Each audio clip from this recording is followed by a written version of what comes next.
네, 안녕하세요. DGK 한국영화감독조합과 중국문화재단이 공동 주최하고 서울특별시, 서울중구 그리고 CJ 문화재단이 후원하는 2022년 충무로영화제 감독주간, 네, 감독이 감독에게 묻다 경관의 피 모더레이터를 맡은 조원희 감독입니다. 반갑습니다. 네, 지금 나와 계신 우리 경관의 피의 이규만 감독님 그리고 최경선 미술감독님 두 분에게도 박수 보내주시고요. 그럼 두 분과 함께 이제 본격적으로 이야기 좀 나눠보도록 하겠습니다. 앉으시죠.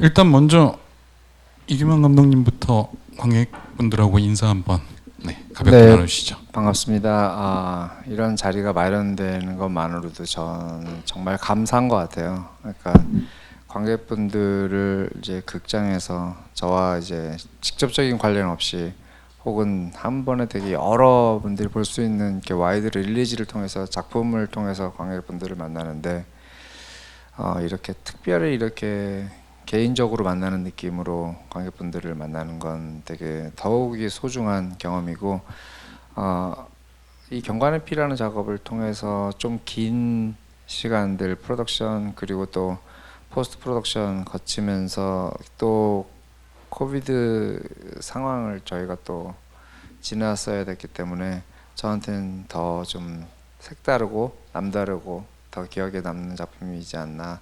그래서 혹시 여러분들이 뭐 궁금한 것들이 있으면 제가 평소 대답하지 않았던 것까지 최선을 다해서 대답을 하고 또 얘기 나눴으면 좋겠습니다. 감사합니다. 네, 감사합니다. 그리고 우리 최경선 미술감독님. 네, 안녕하세요. 저는 영화 경관의 피에서 미술 작업을 맡았던 최경선 미술감독이라고 합니다.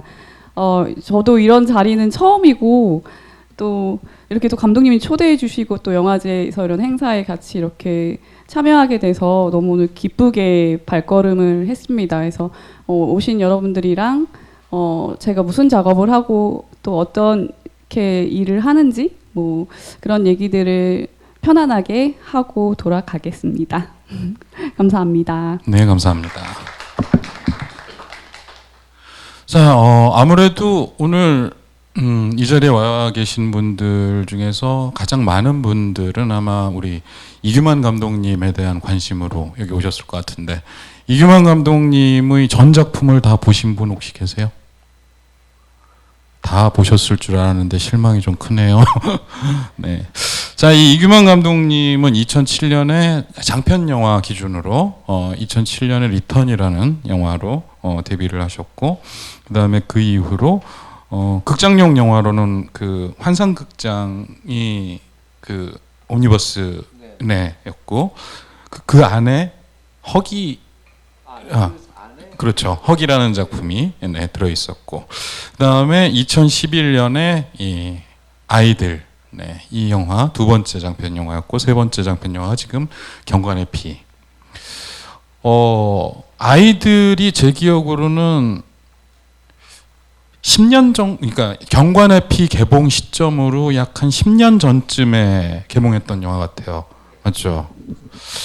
자, 그러면 영화 감독들이 사실 10년에 한 편 영화 하는 것도 그렇게 쉬운 일은 아니거든요. 정말 한 편 내놓고 굉장히 오랫동안 막 10몇 년씩 작품 못하는 그런 감독들도 많은데 어쨌든 그냥 평범한 사람들이 보기에는 10년 동안 감독은 그럼 뭘 할까 굉장히 그러니까 굉장히 궁금해할 수도 있을 것 같아요. 감독님은 10년 동안 어떤 일을 하셨는지 말씀 좀 해주세요. 사실은 이제 천기누설이죠. 네. 감독들이 중간에 이렇게 감독으로서 일 그러니까 프리프로덕션 들어가서 프로덕션하고 포스트하고 하는 개봉까지 하는 그런 일정이 아닐 때 뭘 하면서 지내는가라고 저도 궁금해요. 다른 감독님들이 뭘 하고 맞아요. 감독들끼리 그런 이야기 많이 하잖아요. 예, 맞습니다. 네, 저 같은 경우는 사실 중간에 제작을 한번 했었어요. 제작, 프로듀싱을 했었고 당시에 커터라는 영화를 약간 저자본 영화였는데 제작을 해서 개봉을 시켰었고요. 그리고 또 다른 작품 제작 준비를 좀 하고 있었고 학교에서 또 학생들도 좀 가르쳤었던 것 같아요. 네. 이 말씀을 안 물어볼 수가 없는데 제작을 한다든지 아니면 다른 영화에 대한 프로덕션 준비를 한다든지 이런 것들이 생계에 도움이 많이 되는 경우가 많지 않은데 생계는 어떤 식으로 꾸려가셨는지. 네, 제가 이 질문이 나올 것만 같아서 네. 사실 이제 감독들은 월급을 받거나 뭐 어떤 뭐 그런 시스템이 아니잖아요. 그래서 알아서 생존을 해야 하는데 실제 뭐 제작을 한다거나 다른 프로젝트를 준비한다거나 할 때는 사실 자기 투자가 좀 더 많은 편이고요. 네. 물론 이제 커터 같은 경우에는 저희가 이제 투자사에서 투자를 받아서 진행을 한 프로젝트이기 때문에 그 어려움은 그렇게 크진 않았어요. 네. 이제 그건 그렇지 않았지만 이제 동시에 뭐 씀씀이를 줄이며 강의도 하고 네. 뭐 그렇게 예. 네. 어렵게 사셨다는 말을 굉장히 우아하게 풀어서 지금 하고 계시는데 감독들 사실 만나면은 그런 얘기 많이 하거든요. 뭐 커피숍을 하는 감독님도 있으시고 그다음에 렌탈샵 그러니까 장비 특히 이제 영화와 관련된 장비들은 영화 감독들이 잘 아니까 렌탈샵을 하는 감독님도 있고 강의하시는 분들 제일 많고 뭐 그 외에도 많은 부업을 하는데 전업 감독이라는 게 굉장히 힘든 것 같아요. 혹시 전업 감독 아는 분 있으세요? 그러니까 자기 제작사를 가진 사람들 말고, 그러니까 본인의 영화를 제작을 하는 걸로 직업을 삼는 사람 말고 전업 감독의 예를 아는 분 있으세요? 뭐 주변에는 봉 감독님 정도. 봉 감독님도 심지어 자기 제작사를 했었잖아요. 그렇죠. 네, 그거 이후로는 같아요. 예. 그렇죠. 그건 이제 그만두긴 했는데 어쨌든. 네. 봉준호 감독님 외에는 거의 찾아보기 힘든 전업 감독의 세계. 우리 이규만 감독님 10년 동안 어떻게 버텼는지 이야기들 좀 나눠봤고요. 감독님은 10년 동안 작품 하나만 준비하지 않았잖아요. 그죠? 네네. 몇 작품 정도 준비하셨던 것 같아요? 실제로는 조금 더 작품 수가 많았었던 것 같아요. 네. 그 중에는 코미디 영화도 있었었고, 그 다음에 다른 장르 영화들도 있었는데 중간에 제 제작을 하기로 결정하면서 시간을 쓰면서 사실 다른 것들의 스텝이 좀 다 좀 얽혔던 것 같아요. 네. 저는 그 당시만 해도 그래 제작을 하면서 감독을 할 수 있다. 할 수 있다. 충분히 이렇게 시간을 잘 이제 경험이 있으니 해볼 수 있다라고 생각했는데 지금 돌이켜 보면 진짜 경험이 없어서 나온 생각이었던 것 같아요. 네. 그래서 제작을 하게 되면서 감독의 일 자체가 병행하는 게 거의 불가능하구나. 그렇죠. 이런 분들이 이런 걸 가능하게 또 하시는 감독님들이 간혹 있으신데 네. 아주 그런 독특한 케이스를 보고 내가 스스로 약간 뭔가 착각을 했었던 거구나. 네. 뭐 예를 들자면 우리 감독조합 대표 중에 한 분인 윤모 감독님이라든지. 윤모 감독님 네. 훌륭하시죠. 그렇죠. 그런 감독님들이 이렇게 그렇게 어려운 거의 불가능에 가까운 그런 스케줄과 그다음에 사실 프로젝트를 한 프로젝트에 이렇게 집중하는 거하고 그 두뇌를 또 이렇게 쪼개서 이쪽이랑 이쪽에 또 필드도 다르게 연출 필드 그다음에 뭐 프로듀싱 필드 이 두 개를 나눠서 동시에 다른 작품을 이렇게 움직인다는 건 좀 완전히 다른 메커니즘인 것 같아요. 네. 정말 그 어려운 길을 가셨다가 지금 제작 다시 하세요? 제작은 이제 물론 이제 제가 공동 제작을 하는 프로젝트들도 있고 하기 네. 때문에 가지고 뭐 이렇게 하고 있지만 예전이랑 시스템은 조금 다른 것 같아요. 네. 예. 알겠습니다. 저는 감독님이 제작할 영화도 좀 기대가 되는 것 같아요. 전에 저는 커터 굉장히 인상 깊게 봤었기 때문에 감사합니다. 네, 그 부분도 굉장히 기대가 되고 우리 저기 최경선 미술 감독님 같은 경우에는 이제 영화 감독들은 10년에 한 편을 해도 5년에 한 편을 해도 되지만 이 기술 스태프들은 일이 굉장히 자주 있잖아요. 저는 최경선 미술 감독님의 최근작이라기에는 이제 1년이 훨씬 넘었지만 오징어 게임의 미술 감독하셨었고 그다음에 최근에 제가 알기로 또 역시 시리즈 굉장히 큰 시리즈 하나 맡으셔서 한 걸로 알고 있는데 어떤 작품이죠? 저는 그 무빙이라고 무빙.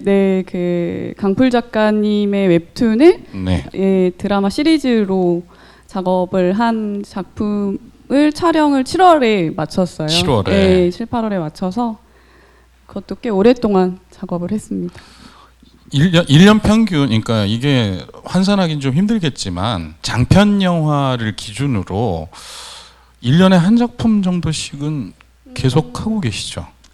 그 제가 이제 오징어 게임 전에 그 영화 작업을 했을 때는 1년에 한 2개? 두 개. 그 정도 했던 것 같아요. 네. 근데 이제 OTT 시리즈물을 하다 보니까 촬영 기간이 이제 너무 길어지다 보니까 네. 오징어 게임도 1년을 그냥 오롯이 한 작품에 투여해서 네. 작업을 했습니다.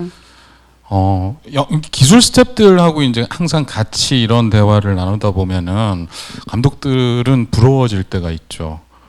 예, 네. 많이 부럽죠. 네.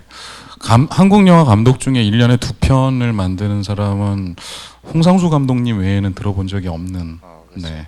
거의 그 정도인데 1년에 2편씩 꾸준히 굉장히 오랫동안 것도 하셨잖아요. 이제 생활이죠. 그 어쨌든 직업으로서 먹고 네. 살아야 되니까 네, 열심히 작업을 했고 또 행복하게 또 꾸준히 찾아주셔가지고 네, 최선을 다해서. 그래서 제가 이제 기술 스태프분들하고 같이 이렇게 GV를 하거나 하면은 나중에 제가 하는 질문이 있거든요. 왜냐하면 감독들은 감독을 잘 몰라요, 사실. 왜냐하면은 감독이 감독을 만나서 작업을 할 경우가 거의 없거든요. 그냥 친한 사람들이지. 하지만 기술 스태프들은 수많은 감독을 만납니다. 1년에 2편씩. 그래서 나중에 이 좀 뒷부분에 우리 미술 감독님한테 감독님에 대한 이야기를 좀 물어볼 거예요. 네, 기대하셔도 좋을 것 같고요. 자, 제가 알기로 이 경관의 피는 촬영을 언제 했죠? 촬영이 몇 년도였죠? 2019년이었을 거예요. 네, 예. 코로나 전이었죠. 네, 물론입니다. 네, 코로나 전에 촬영을 해서 코로나 때문에 개봉이 연기되고 약 1년 반쯤 후에 개봉한 셈이 되는 거죠. 예, 거의 2년 가까이. 네. 저도 그 우연하게도 2편의 영화를 장편 영화를 했는데 2편 다 하나는 1년 반 정도, 그 다음에 하나는 한 2년 정도 있다가 개봉을 하게 됐는데 저는 그 시간 동안이 굉장히 지옥 같았던 기억이 있는데 감독님은 어떠셨는지 궁금해요. 아까 이제 미술 감독님이랑 먼저 좀 만나서 식사하면서 그때 얘기가 잠깐 나왔었어요. 그래서 네. 우리 그때 코로나라는 게 터졌지 그날이 기억나거든요. 그때가 저희 경관의 피에서 배 촬영을 하고 있을 때였어요. 해경의 도움을 받아서 네. 허락을 받아서 찍고 있었는데 마지막 날 촬영이었어요. 그래서 지금 돌이켜 보면 되게 아찔했는데 하루만 우리가 촬영이 그 다음 날까지 있었었더라면 네. 그 다음 날 촬영을 못했을 거예요. 아, 그러니까 모든 관공서가 그 다음 날로 다 문을 닫았거든요. 네. 허락을 다 취소하고. 그래서 그 당시에 이제 그런 이제 군 관계자잖아요. 해경도. 그래서 그날 밤이 너무 생생하게 기억나요. 저희가 새벽 4시까지 촬영하는데 그날 뉴스에 아주 크게 빵빵 터진 사건들이 그날이었었어요. 네. 새벽 4시까지 촬영을 딱 마치고 한 달이면 끝나겠지 생각했어요. 사실은. 네. 예, 코로나 그래 잠깐 쉬었다가 촬영 끝나고 푹 쉬고 편집 들어가자. 이제 그리고 나서 뭐 개봉하는데 뭐 전혀 이상이 없겠지라 생각했는데 네. 정말 이렇게까지 오게 될 줄은 그때 저로서는 상상 못했고. 그렇죠. 말씀했듯이 이게 뭐가 어렵냐면 길어지면 언제 배급을 해야 될지를 저희는 계속 지켜보게 되는 거예요. 네. 근데 코로나의 그 흐름에 따라서 아 이제쯤 열어도 돼볼까 하면 다시 또 코로나가 심해지고 막 사망자 수가 많아지고 막 이러니까 저나 그 배급을 하는 회사에서 전체적으로 아주 커다랗게 코로나의 큰 경향이 바뀌기 전에는 이걸 열 수 없는 거에 대한 합의를 딱 하는 순간 정말 암담했었죠. 네. 그때 정말 고통스러웠고 그 기간 동안은 계속 후반 작업에 반복되는 후반 작업으로 인해서 많이 좀 이렇게 피로한 상태였던 것 같아요. 네. 그 개봉을 결국은 이제 올해 초에 하게 됐단 말이죠. 그 개봉 타이밍은 어떻게 잡게 된 거죠? 개봉 타이밍 때 사실은 뭐 이건 뭐 내부의 이야기이긴 하지만 네. 개봉하기 전에 보통 저희가 이렇게 블라인드 시사를 해요. 네. 그래서 블라인드 시사를 해서 점수가 이렇게 어느 정도 이렇게 나오면 이제 좀 탄력을 받기도 하고 혹은 이렇게 좀 겸손하게 가자 이렇게 가기도 하고 이러는데 저희가 그때 이유를 알 수 없지만 이 블라인드 시사 점수가 너무 높게 나온 거예요. 볼 이유 알 수 없어. 뭐 영화 잘 만들었으니까 그렇게 나온 거지. 점수가 너무 높게 나와서 네. 제 배급사도 이 누군가는 이 얼어있는 시장을 뚫고 첫 포문을 열어줘야 올해에 이어지는 개봉이 시작된다. 지금 돌이켜 보면 굳이 제 영화가 그렇게 했어야 됐는가? 굳이 사명감을 가질 필요가. 네. 그랬는데 아무튼 저희가 그걸 담당하기로 결정을 좀 용감하게 가졌었던 것 같아요. 그리고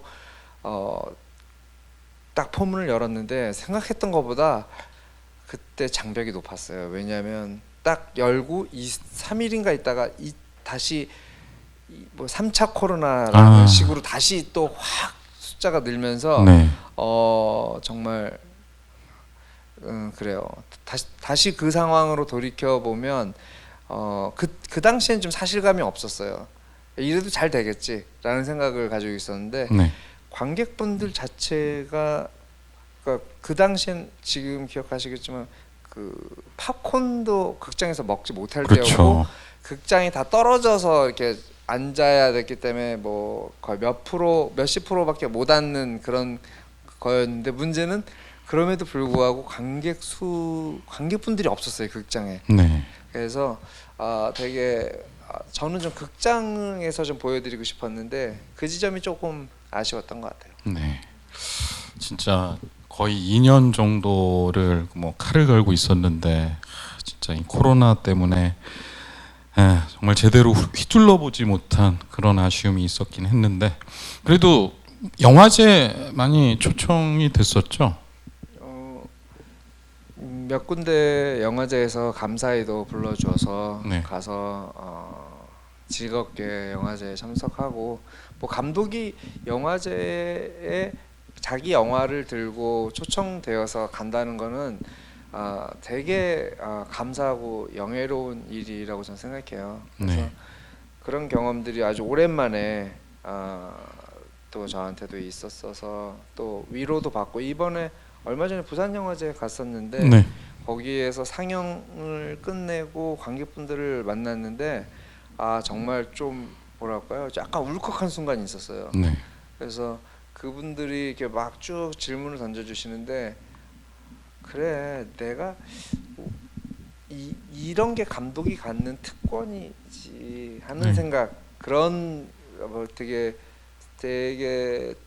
특별한 공감의 순간이 있었던 것 같아요. 너무 감사했던 것 같아요. 오늘도 관객 여러분들이 질문해 주실 거예요. 나중에 질문 많이 해 주실 거죠? 네라고 고개라도 끄덕거려 주시고 좀 네. 자, 그리고 기쁜 소식들도 또 있었던 거죠. 이번에 그 부산국제영화제 기간에 조진웅 씨가 상 받지 않았나? 부일영화상 상 받지 않았나? 후보였나? 후보였어요. 네. 뭐 조금 기쁜 소식이라고 한다면 네. 그저께 그저께 그 일본에서 개봉. 네네 경관의 피가 개봉을 했습니다. 그 저희 경관의 피는 사사키조라는 일본에서 유명하신 이제 소설가. 추리소설 작가분이 계신데 그분의 원작인 경관의 피를 영화로 만든 작품이거든요. 네.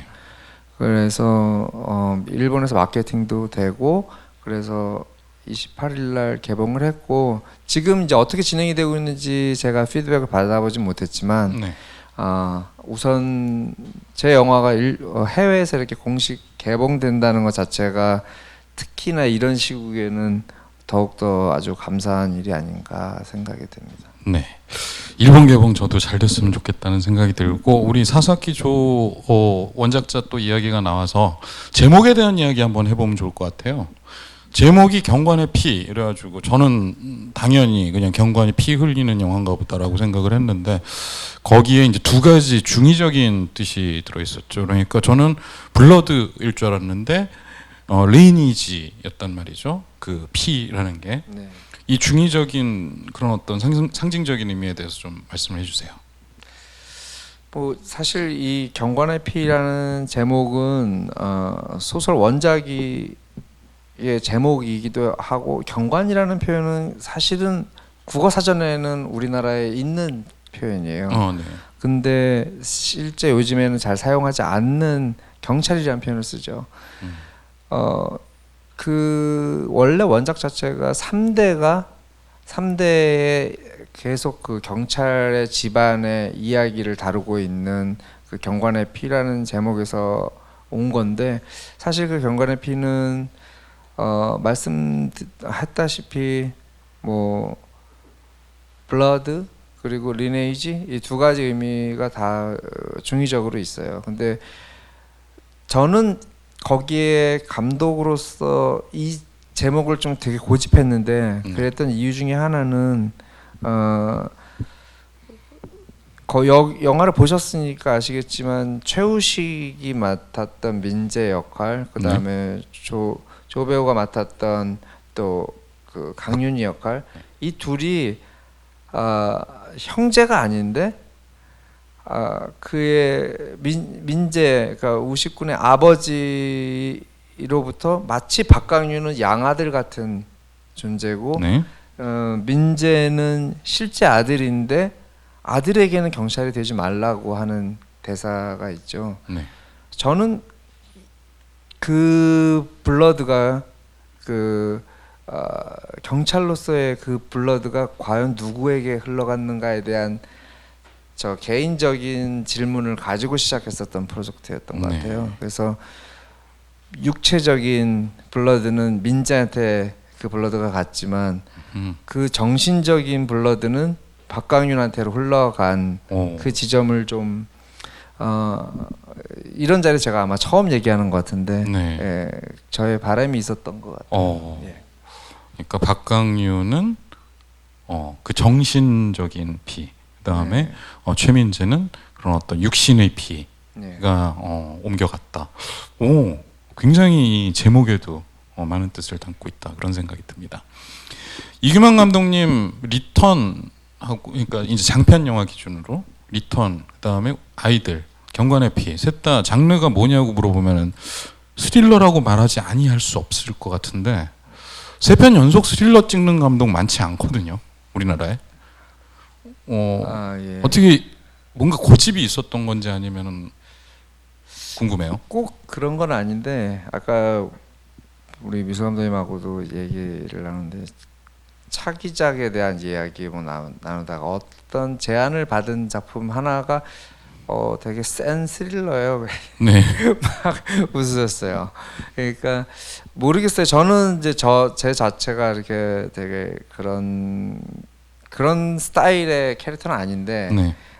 되게 그냥 조용조용하고 좀 그런 스타일인데 아마 첫 작품의 영향이었던 것 같아요. 첫 작품이 리턴이라는 영화가 그 수술중 각성을 다룬 스릴러다 보니까 그 후에 그 당시에만 해도 사실 우리나라의 스릴러 장르라는 장르 개념이 좀 미약했었거든요. 네, 맞아요. 희미했었죠. 그래서 그 당시 스릴러라고 저희 영화를 구분하지 않고 공포 영화로 구분했었어요.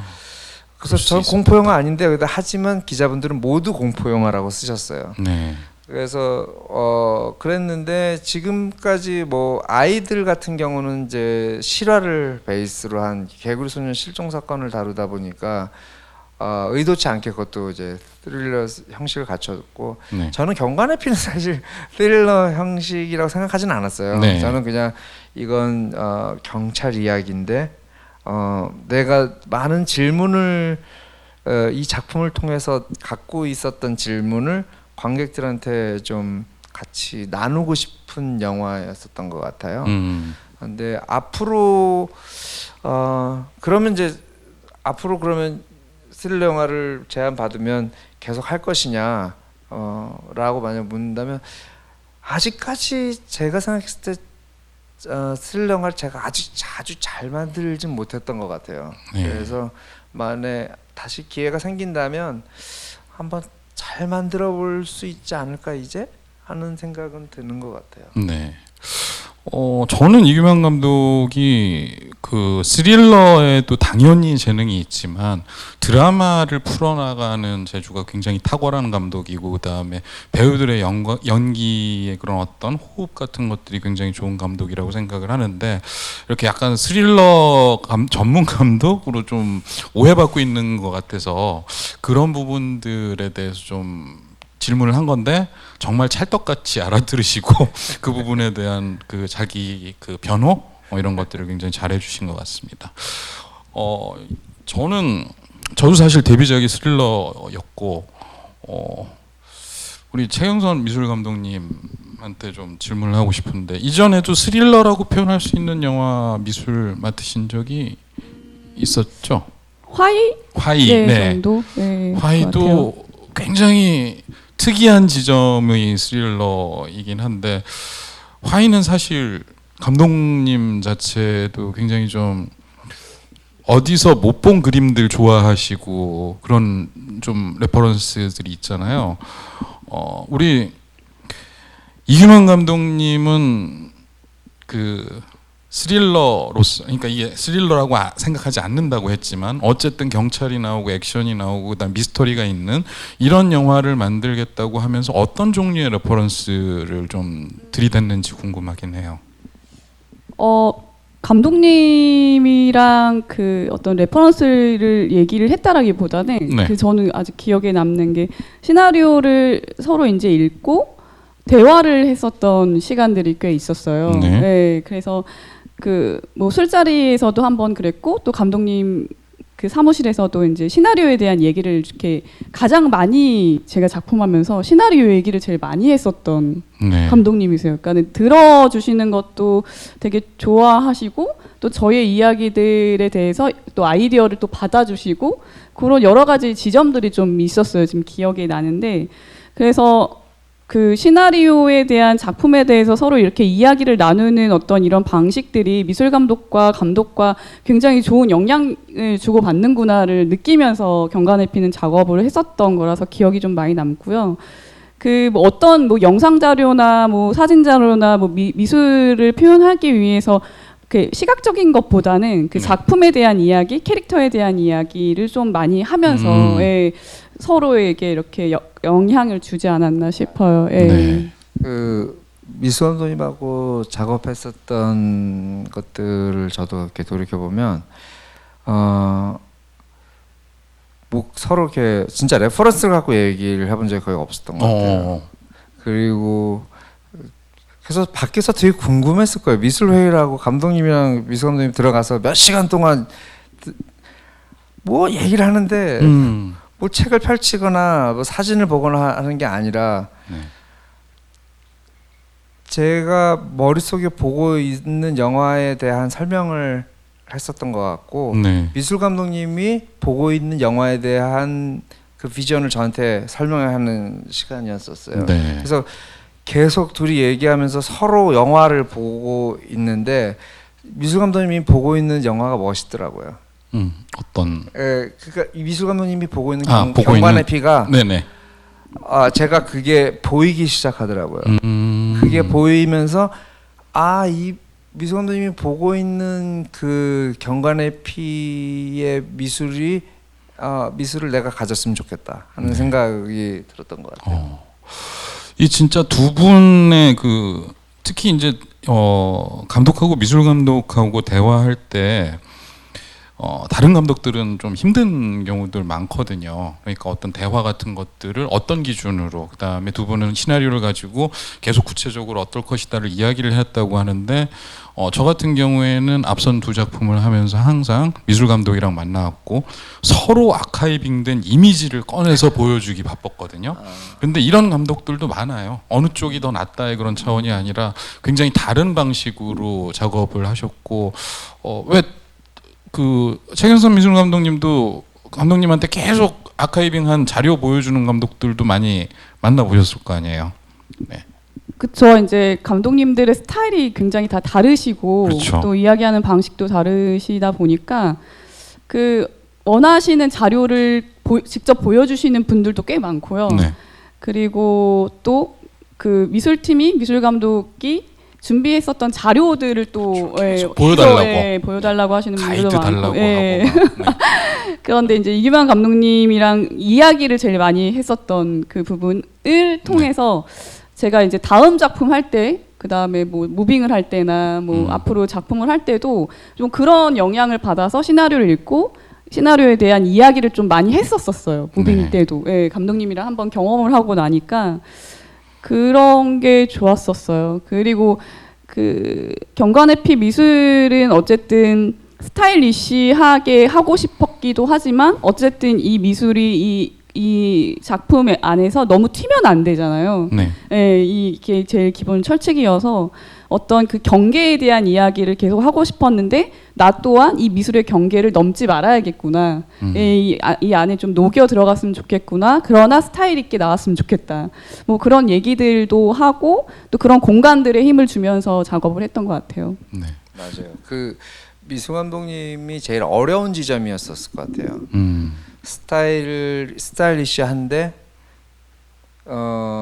내러티브보다 앞에 나와 있으면 곤란하다. 예, 곤란하다라는 걸 제가 좀 미술 감독님한테 죄송하지만 그걸 먼저 말씀드렸어야 됐어요. 왜냐하면 이 경관의 피는 드라마지만 이게 사실감을 탁 놓치는 순간 사실 따라가기 힘들 수 있는 부분이 있기 때문에, 근데 또 촬영이나 미술에서는 스타일리시한 거를 좀 가져가고 싶었고, 그래서 그런 걸 제가 제안하면서 오히려 제가 아카이브나 어떤 레퍼런스를 보여드리지 않은 이유 중에 하나도 미술 감독님이 제가 뭔가를 보여드리면 그게 미술 감독님이 분명 나보다도 훨씬 더 좋은 비주얼에 대한 상상력을 갖고 계신데 그게 이렇게 제한받을까봐 네. 저는 그거에 대해서는 저는 언어로만 뿌리를 내리고 거기서 미술 감독님이 항상 꽃을 피우게 했던 것 같아요. 네. 굉장히 좀 어렵지만 그만큼 결과물이 좋게 나올 수밖에 없는 그런 작업 방식인 것 같다는 생각이 또 들기도 하고요. 그다음에 이규만 감독님 필모그래피를 뒤지다 보면은 세 편의 장편 영화에 모두 들어가는 작가 이현진 작가가 있어요. 네. 계속 작업을 같이 하시는데 이현진 작가님 제가 다른 영화에선 본 적이 제가 몰라서 그러는데 거의 못 뵌 것 같거든요. 예, 법적인 구속 관계입니다. 법적인 구속 관계. 아내분이시구나. 예, 양육의 의무도 같이 하고 있고요. 두 분이 시나리오 작업 그럼 같이 하시는 거예요? 네, 20년 됐어요. 와. 99년도 한국 독립단편영화제에 네. 한 섹션에서 경쟁자로 만났었고 이현진 감독은 시카고에서 공부를 하고 돌아오셨고 네. 저는 부산에서 공부를 하고 그러니까 둘 다 유학을 했던 거죠. 네. 그래서 영화제에서 만나서 그 경쟁자로 만났죠. 근데 둘 다 수상을 못하는 바람에 급격히 친해질 수 있었습니다. 그래서 그 후로 같이 시나리오를 작업을 시작했고 2000년도에 네. 첫 작품 시나리오를 같이 썼고 그 다음부터 지금까지 모든 작품을 같이 작업하고 있어요. 제가 이제 저도 공동 작가 작업을 굉장히 많이 하는 편인데 아내분과 그러니까 작업을 할 때 좀 뭐랄까 사적으로 인티머시가 굉장히 강한 사람과 작업을 하는 걸 저는 좀 상상하기가 힘들어서 장단점이 좀 있을 것 같거든요. 어떤 장단점이 있을까요? 장단점이 되게 분명한 것 같아요. 네. 근데 초반에는 그러니까 그때 아주 오래 전이죠. 처음에는 이제 제가 시나리오를 쓰고 그 다음에 또 고치고 또 쓰고 고치고 쓰고 고치고 이런 방법을 했는데 네.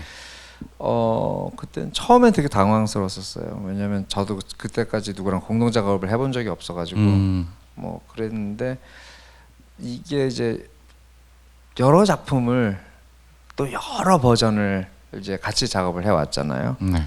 그러면서 이제 기본적인 작가로서의 존경심이 저한테 생겼고 이현진 감독도 사실 자기 작품을 준비하고 있기 때문에 제가 감독이라는 호칭을 쓰는데 그 작업을 할 때 뭐라 할까요? 이제는 좀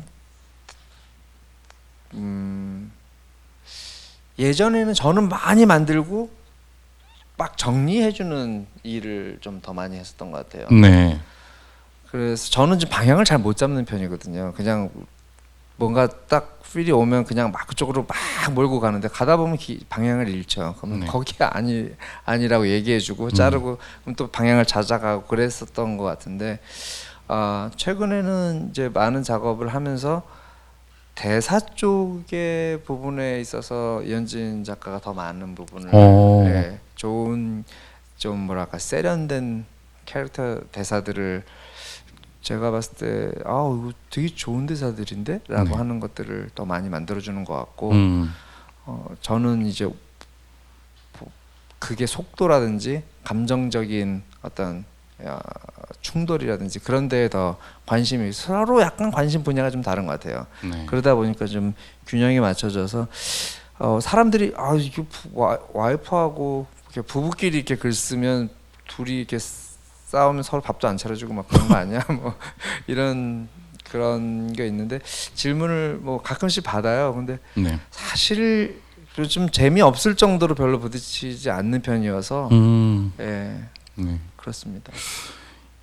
사실은 제가 지금 이규만 감독님이랑 학교 동문이거든요. 그래서 학생 때부터 좀 친하진 않았지만 이렇게 본 느낌으로는 너무 젠틀하고 좀 이렇게 좀 선한 사람, 이 사람이 만드는 영화들과는 너무너무 다른 그런 굉장히 선한 감이 있는 사람이라서 지금 말씀하시는 게 왜 그 결혼을 해본 사람들은 부부관계에 대해서 왜곡해서 말하는 게 있는데 이분은 전혀 왜곡해서 말하는 것 같지 않습니다. 네, 굉장히 솔직하게 이야기를 하고 있는 것 같고요. 네, 약간 상상도 되고 집에서 얌전하게 이제 두 부부가 앉아가지고 이렇게 작업하고 이런 게 좀 상상도 되고 막 그렇습니다. 그 이현진 감독님도 그럼 영화 준비하신다고 그것도 같이 쓰셨어요? 아니요, 그 작품은 오리지널이 와이프 혼자 썼는데 네. 제가 한번 이렇게 손 대보고 싶었는데 손 댔더니 안 좋아지더라고요. 그래가지고 급 사과하고 다시 돌렸던 기억이 있습니다. 네. 감독님 그 지부인데 자꾸 다른 감독님 얘기해서 죄송한데 아니에요. 어떤 좋습니다. 작품이에요? 그 작품은 제목은 계단 높은 집 다락방이라고요. 호러 장르예요. 네. 호러 장르고 1980년대 초반을 배경으로 한 70년대 후반 이때를 한 하우스 호러 필름입니다. 네. 이현진 감독님 작품도 기대하겠습니다. 예. 네. 자, 다시 경관의 피로 돌아와서 자 이제 많은 분들이 좀 이 이야기 빨리 좀 해줬으면 좋겠어라고 생각하는 부분이 있을 것 같아요. 우리 배우들 이야기를 또 안 할 수가 없겠죠. 네. 자, 일단 조진웅 배우부터 한번 좀 이야기를 해보자면은 이거부터 얘기해야 된다. 보통 감독들이 캐스팅을 하게 되면은 투자 단계 이전에 캐스팅을 먼저 하는 케이스가 있고 투자가 된 다음에 캐스팅을 하는 경우가 있어요. 이 두 가지가 굉장히 다른데 투자하기 전에는 이제 우리가 이런 배우를 데리고 와서 투자사에서 너네서 당신들이 받아줄래?라는 식의 접근이 되고 그다음에 투자를 한 다음에 캐스팅을 하는 경우에는 투자사에서 이런 배우랑 같이 했으면 좋겠어요 하고 먼저 이야기는 하게 되잖아요. 이번 케이스는 투자 예. 단계 이전 이후 그러니까 이미 투자가 결정돼 있었고 투자돼 있고 예, 네. 그 조진웅 배우가 함께 해줬으면 좋겠다라는 제안을 받은 상태에서 네. 그러면 투자 이후에 들어온 케이스고 조진웅 배우를 그러면은 감독님이 난 조진웅 배우랑 하겠어라고 먼저 이야기를 하신 거죠. 물론이죠. 네. 그러니까 조진웅 배우는 이제 작업을 쭉 할 때 네. 조진웅 배우의 어떤 영화에서의 조진웅이 아닌 경관의 피해서의 조진웅이 따로 존재할 것 같은 좀 확신이 들었었던 네. 배우예요. 네. 그러니까 그 전에 그러니까 조진웅 배우가 형사 역할을 되게 많이 했잖아요. 너무 많이 했죠. 그런데 한 번도 안 보여줬었던 지점에 그 박강윤이라는 캐릭터에 딱 알맞는 옷을 입을 수 있는 배우다라는 확신이 들었었던 것 같아요. 네. 그래서 제가 이렇게 얘기했을 때 투자사에서도 뭐 사실은 우리야 해주면 땡큐지 이런 그런 상황이었던 것 같아요. 네. 조진웅 배우한테 그래서 시나리오를 보여줬을 거 아니에요? 네. 네. 처음에 딱 반응이 어땠어요? 처음에 보내고서 네. 제가 그 다음 날인가 다시 연락해가지고 읽지 말아달라고 그랬어요. 왜요? 그 후에 3달인가 있다가 다시 보냈어요. 네. 네. 그러니까 보냈는데 뭐랄까요, 아쉬움이 네. 이 작품에 대한 아쉬움이 아직 가시지 않은 거예요. 그래서 그 나중에 그 조 배우가 저한테 그 얘기를 하더라고요.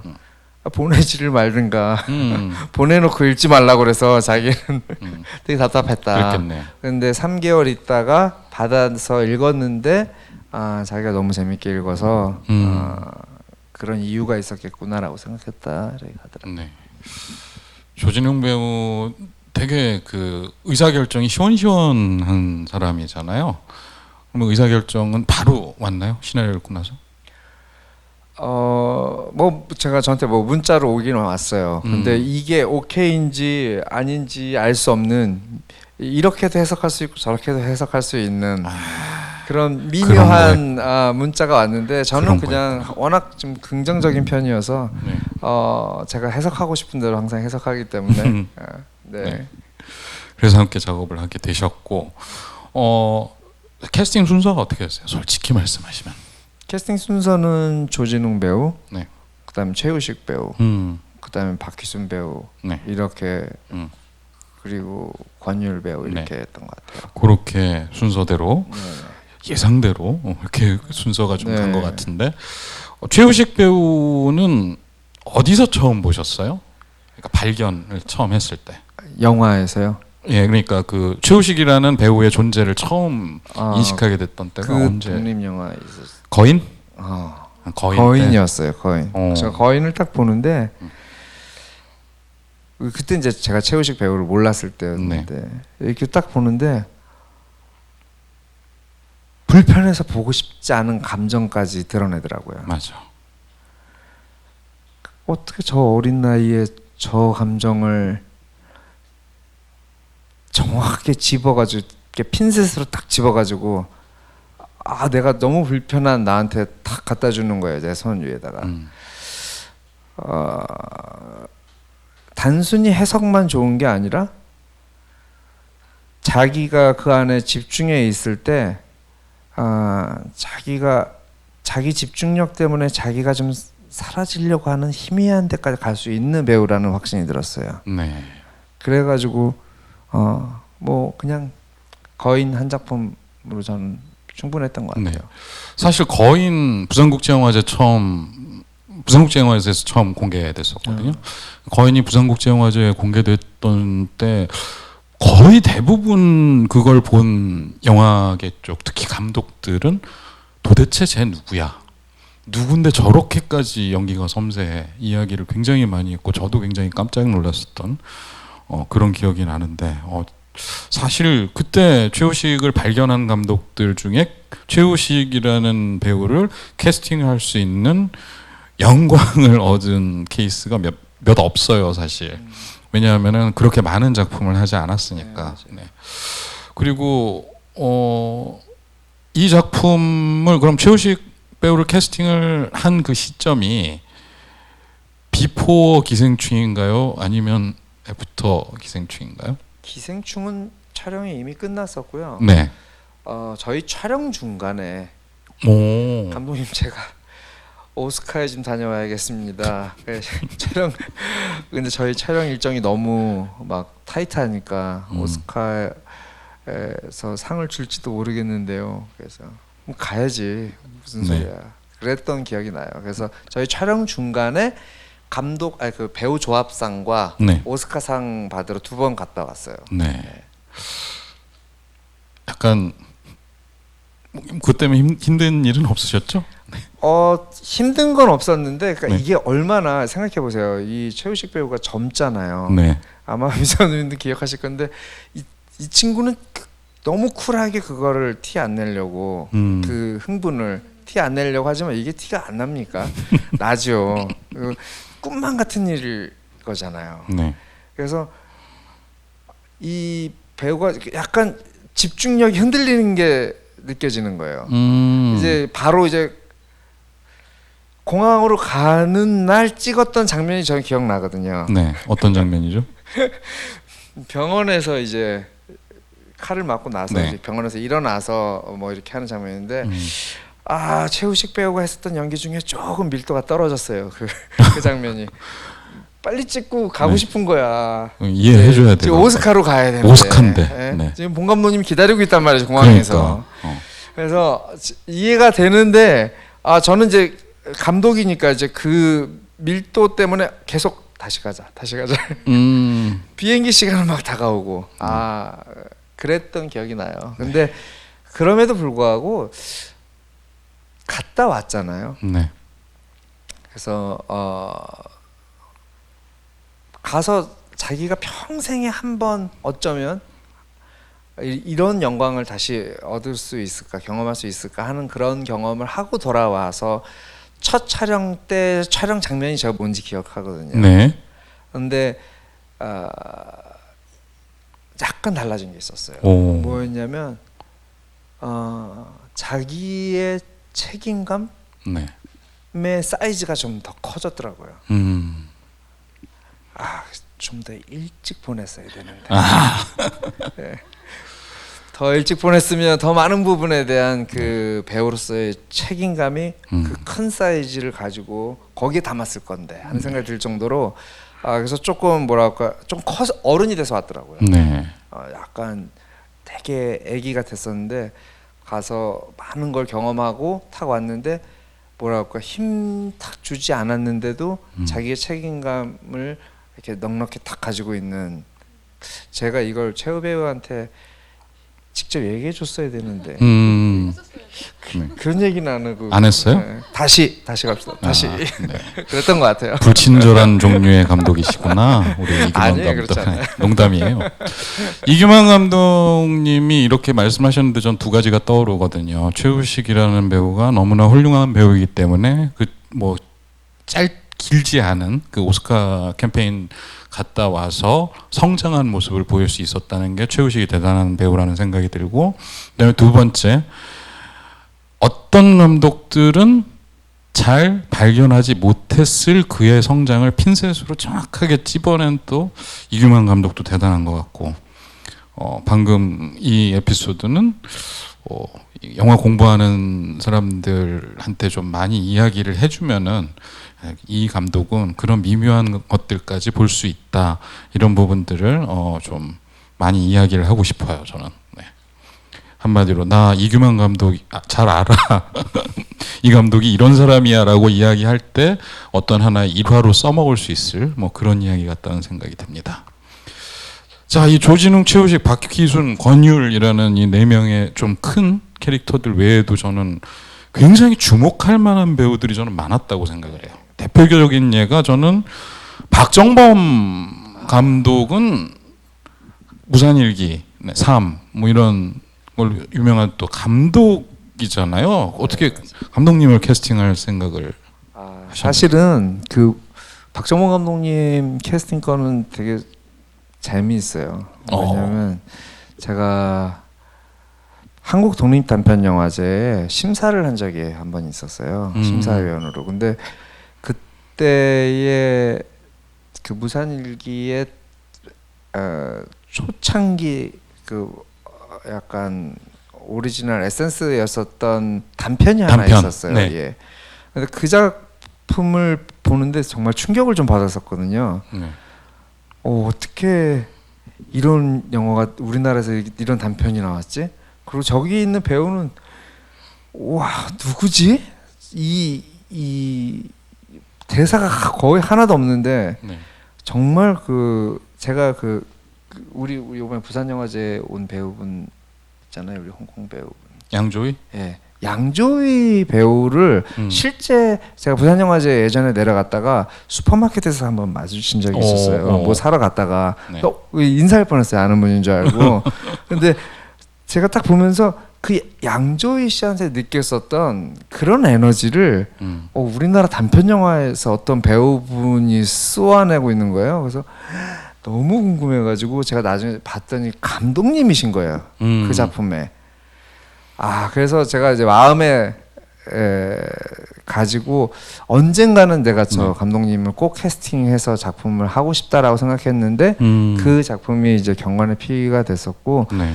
그 감독님이 다른 영화 감독님 작품에 출연 잘 안 하시는 걸로 알고 있거든요. 네, 그렇죠. 그래서 근데 하신다고 연락 오셔가지고 제가 너무 기뻤어요. 근데 알고 봤더니 그 부인분이 네.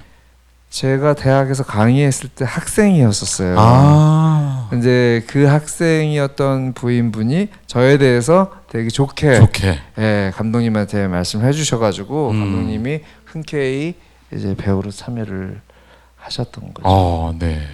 방금 말씀하신 작품이 125 전승철. 맞습니다. 네, 이 작품인 것 같고. 125 전승철은 네. 정말 좀 충격이었거든요. 저 사람이 다큐멘터리에서 나와가지고 극영화로 걸어 들어온 사람 같은 거예요. 네. 이건 뭐지? 이 느낌 뭐지? 혹시 나중에 뭐 기회가 되시면 여러분도 한번 보시면 좋을 것 같습니다. 네. 저도 사실 그 무산일기 처음 그때 봤을 때 아니 이 사람 내가 알기로는 이창동 감독님 조감독인데 저렇게까지 연기를 잘하나? 왜 저렇게까지 연기를 잘할 필요가 있지? 뭐 그 생각을 하고 했었던 기억이 나는데 정말 오랜 인연과 그다음에 또 우연한 하나의 인연이 네, 맞아요. 이렇게 맺어준 그런 케이스고 그다음에 박명훈 배우는 그렇죠. 네 기생충의 또 한 분이죠. 예. 네. 박명훈 배우는 이제 기생충에서도 보면 왜 우리가 좀 불편한 캐릭터잖아요. 네. 불편한 캐릭터인데 뭐랄까요? 그 기생충을 가장 우화적으로 만들어줬었던 캐릭터 아니었나 하는 생각을 좀 가졌었던 것 같아요. 네. 저희 경관의 피는 사실성을 바탕으로 하고 있긴 하지만 제가 어느 이상으로 사실적으로 밀고 가지는 않았던 지점도 있었거든요. 네. 그러니까 뒤꿈치를 아주 살짝만 떼기를 바랐어요. 한 0.5mm? 그죠? 네. 우리 미선님하고 얘기해서 나눴던 기억이 나요. 0.5mm 미술을 어떻게 떼나요? 아까부터 굉장히 좀 이 미세한 부분에 집착하시는 것 같아요. 네. 그랬어요. 그래서 맞아요. 그 리얼리티 부분 때문에 제가 그 고민을 할 때 박명훈 씨가 맡은 캐릭터를 박명훈 씨가 맡아주면 지금 조진웅 배우가 하고 있고 박희순 배우가 하고 있고 최우식 배우가 하고 있는 리얼리티를 약간 띄워주면서 좀 밸런스를 좀 잡아주겠구나 하는 생각을 좀 가졌었던 것 같아요. 네. 그리고 박명훈 배우한테 만났을 때 박명훈 배우가 그때만 해도 사실은 기생충만 했을 때여서 네. 많이 알려지지 않을 때여서 아 그쵸. 이때 악역을 이제 음. 얼른 선점해야겠다라고 했는데 벌써 많은 분들이 선점을 하셨었더라고요. 그렇죠. 그 당시에. 네. 네. 그 뒤로 캐스팅 되게 많이 돼서 뭐 다만악을 구하소서라든지 네, 뭐 그런 작품들 다 다만악을 구하소서가 촬영 순서로는 경관의 피 다음에 촬영했죠. 저는 그렇게 알고 그렇죠. 있는데 먼저 촬영했죠. 네. 정확하지는 않습니다. 아마 그럴 거예요. 네, 제가 듣기로는 그랬던 것 같고. 자, 박명훈 배우의 그 약간 좀 악마적이면서도 조금 방금 말씀하신 대로 약간 방바닥보다 몇 밀이요? 네? 0.5mm 떠 있는 네. 그런 공중부양 0.5mm 연기. 네. 굉장히 저도 방금 말씀하시니까 아, 감독이 무엇을 배우에게 원했는지 알겠다라는 이야기가 느껴져요. 굉장히 허무맹랑한 이야기 같이 들리지만 정말 그것 외에는 다른 방법으로 표현을 할 수 없을 것 같다는 생각이 드는데 또 하나의 특이한 배우가 또 백현진이란 말이죠. 예. 백현진은 어디서 알고 캐스팅을 하셨어요? 홍상수 감독님 영화에서 예, 봤었어요. 네. 네, 보면서 제가 이렇게 영화를 보다가 왜 여러분도 아마 그런 경험이 있으실 건데 이렇게 보다가 이렇게 되는 경우 있잖아요. 네. 저 배우가 연기를 하는데 저도 모르게 몸이 이렇게 되더라고요. 그래서 진짜 교수인가? 배우가 아닌데? 라는 정도의 극사실로 그 뭐랄까요 껍데기를 쭉 벗고 툭 튀어나오는 느낌의 연기를 하는 거예요. 네. 홍상수 감독님 영화는 뭐 다들 보셔서 아시겠지만 다들 극사실이잖아요. 네, 그렇죠. 근데 그 극사실 연기에서도 혼자 채도가 너무 명료하게 높은 거예요. 그래서 저 신비한 인물은 누구지? 라고 생각했었어요. 네. 그래서 캐스팅을 부탁했고 이 역할이 되게 어려웠었어요. 네.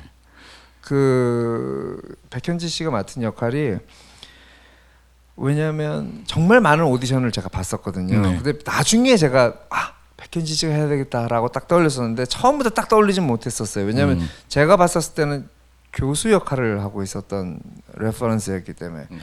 근데 오디션을 계속 보는데 정말 열이면 열 거의 비슷한 연기를 하는 거예요. 그러니까 해석의 여지가 되게 좁았어요. 맞아요. 네. 그래서 정말 그 배우가 갖고 있는 그 뭐랄까 야생마 같은 해석력으로 막 꼬리를 뒤 흔들지 않으면 너무 뻔하고 지루한 역할인 거예요. 네. 근데 이제 백현진 씨가 결국 그 역할을 맡게 됐고 했을 때 제가 그 촬영 때 기억이 나요. 조진웅 배우는 백현진 배우를 그날 처음 본 거예요. 사실 백현진 배우는 그 촬영할 때까지만 해도 백현진 배우를 그러니까 배우로서 아는 분들이 없었어요. 네. 완전히 무명. 근데 저는 그날 기억나는데 조진웅 배우가 되게 재밌는 지점이 뭐냐면 원래 이제 연극을 해왔던 배우이기 때문에 연기를 잘하는 배우에 대한 자기가 의도한 건 아니지만 항상 예우가 있어요. 네. 특히 열심히 하는 배우에 대한 예우는 잘 모르겠는데 연기를 잘하는 배우에 대해서는 예우를 해요. 네. 근데 처음에는 얼굴 모르는 배우가 딱 와서 이제 둘이 연기를 이제 리허설을 하는데 이상한 호흡을 쓰잖아요. 네. 백현진 배우가. 사실 상대 배우가 자기의 집중력을 흔들는 거 별로 안 좋아하거든요. 맞아요. 근데 이 배우가 슛 들어갔는데 막 자기 맘대로 연기한단 말이에요. 그랬더니 조진웅 배우도 자기 맘대로 연기하는 거예요. 거기에 그래서, 맞춰서. 예, 그날 촬영 제가 너무 기억이 나요. 그래서 사실은 그냥 역할이 되게 작은 단역 배우였는데 네. 둘의 텐션이 너무 좋았었어요. 그래서 끝나고 나서 새벽에 끝났는데 이거 얘기해도 되나? 네. 뭐 이렇게 저는 이제 새벽 4시에 끝났으니까 집으로 가잖아요. 네. 전화가 왔어요. 이제 그 백현진 배우하고 조진웅 배우하고 술자리를 감독님이 와야 된다는 거예요. 네. 그래서 제가 갔더니 그 둘은 약간 어떤 느낌이었냐면요. 이 겨루기를 해봤더니 검은 띠를 서로 확인한 느낌 같은 거였어요. 오, 멋있는 표현이다. 네. 그래가지고 두 분이서 아주 너무 아름다운 자리를 마치 이렇게, 그러니까 사실 조진웅 배우가 배우로서는 훨씬 더 오래된 그렇죠. 선배잖아요. 네. 근데 그런 거가 단 1도 없는 거예요. 음, 그냥 난 당신의 연기를 완전히 리스펙트 한다는 네. 그런 태도로 둘이 딱 앉아서 자리를 하고 있는데, 가서 저는 제가 술을 못하기 때문에 옆에서 정말 같이 물을 마시면서 네. 그 자리가 너무 흥미진진했었어요. 그리고 되게 뭐랄까 너무 흥미로웠고, 정말 멋진 두 배우가 우연한 이런 자리를 통해서 이렇게 만났을 때 이렇게 멋있게 둘을 이렇게 서로 리스펙트하는 이런 멋진 광경을 내가 목격하고 있구나. 영화판 멋있어. 네. 그런 생각했던 기억이 나요.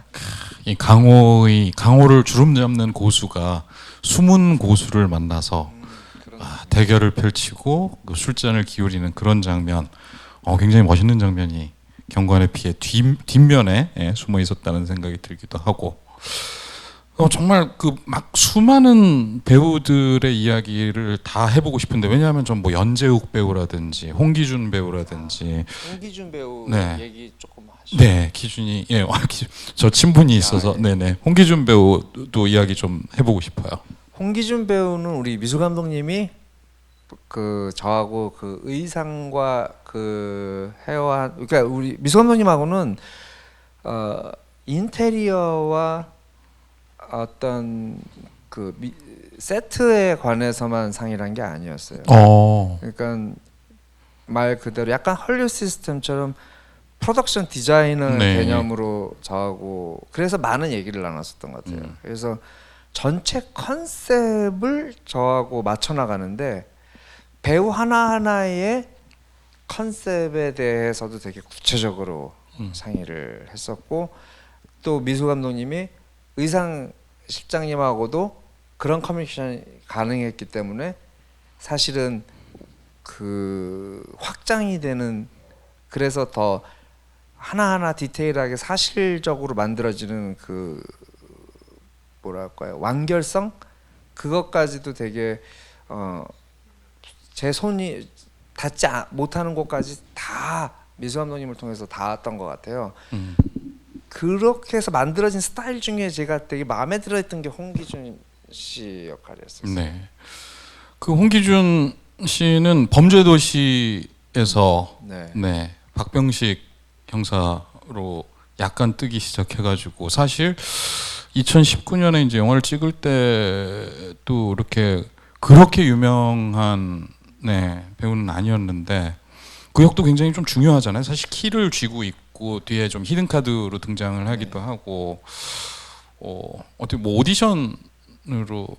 홍기준 배우는 네. 제가 이미 홍기준 배우 연기에 대한 확신을 가지고 있었던 배우예요.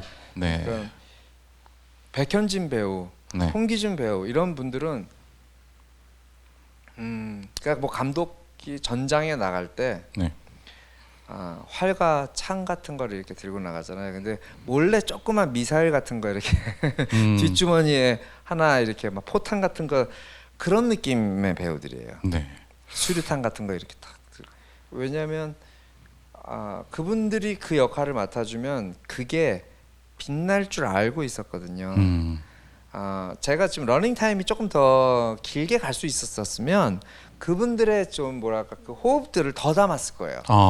편집 버전에서는 막 너무 더 좋았는데, 네. 뭐 그걸 제가 좀 전체 러닝 타임 때문에 좀 줄였어야 되는 게 너무 아쉬울 정도로, 홍기준 씨더러 제가 촬영장에서 귓속말로 제가 디렉션을 줬는데 뭐라고 그랬냐면요. 네. 하고 싶은 대로 해 그랬거든. 제가 그런 디렉션 잘 안 줘요. 그냥 하고 싶은 대로 해. 마음껏 놀아. 이런 식으로 잘 디렉션 안 주는데, 홍기준 배우한테는 제가 마음껏 놀라고 그랬어요.